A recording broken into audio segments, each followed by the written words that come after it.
Halo sahabat travel suka pada, kali ini kita akan melihat pengerjaan rehab Masjid Al-Hikmah di Kampung Bejot Pesantren Desa Sukapada. Wah. Nah, saat ini pengerjaannya sudah masuk ke tahap persiapan pengecoran atap. Nah, ini pemandangan Kampung Bejot dari atas kelihatan indah sekali ya. Bikin betah kalau ada di sini nih. Nah, ini warga terlihat sedang bekerja sama, bergotong royong. Kompak sekali mereka ya kalau bekerja sama gotong royong. Memang warga desa khususnya di Kampung Bejot Pesantren ini terkenal dengan kekompakannya.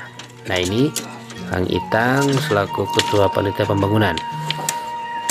Saat ini sedang masuk ke masa liburan sekolah, sehingga itu terlihat anak-anak sedang main di areal persawahan. Oke, semangat ya bapak-bapak kerja baktinya, gotong royongnya semoga lancar sampai selesai dan mendapatkan kemudahan dalam pengerjaannya. Amin, amin ya Allah ya Rabbal alamin.